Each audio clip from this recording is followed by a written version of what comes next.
Tehran is no longer just angry. It is preparing for a long war. In court, on the streets and online. You're watching TimesXP. It's me, Dhrityatri, and this is not rhetoric anymore. This is escalation, and the targets, they are named. Donald Trump, Benjamin Netanyahu. So let's break this down very slowly to understand what's really going on, because this story, it has many layers. Iran's leadership is now openly saying that the unrest inside Iran, it is not organic. It is not spontaneous. It is not internal. According to Tehran, it is engineered.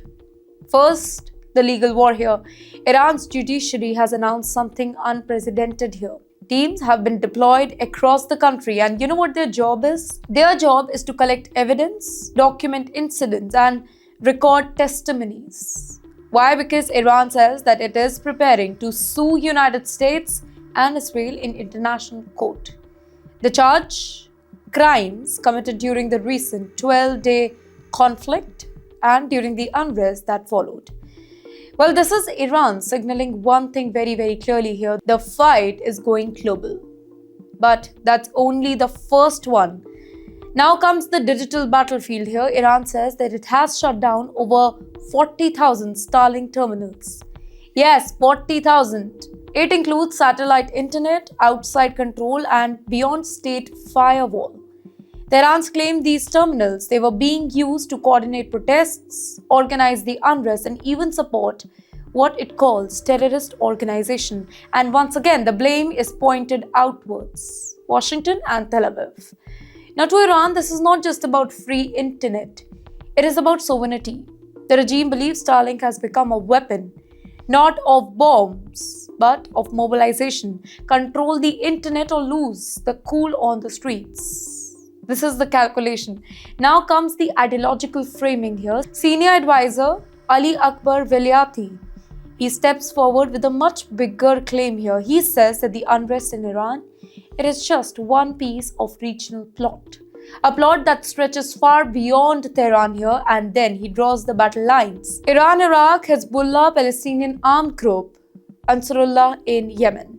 He says that they will stand together against the United States and Israel. Well, this is not just Iran speaking anymore. This is the axis of resistance being invoked again. The question is, what is Iran really saying here? Well, one, this is not over. Second, this will not stay contained. And third, that any pressure on Iran will be answered collectively, not necessarily tomorrow. Not necessarily with missiles, but across courts, across borders, across networks. And yes, here's the most dangerous part of all. By blaming foreign powers for internal unrest, Iran's leadership is closing the door on compromise. Once a crisis is framed as external aggression, every single response becomes justified. So where does this leave the entire world? It leaves us to see the entire Middle East that is already on the edge, digital infrastructure now weaponized, legal systems dragged into geopolitical warfare, and two leaders, Trump and Netanyahu, now officially named as enemies by the Khamenei regime. This is not a single headline. This is a shift now. From protest to prosecution, from unrest to resistance, from diplomacy to defiance. Iran is digging in, and it is making one thing absolutely clear: that this confrontation will not be short, it will not be quiet, and it will not stay regional.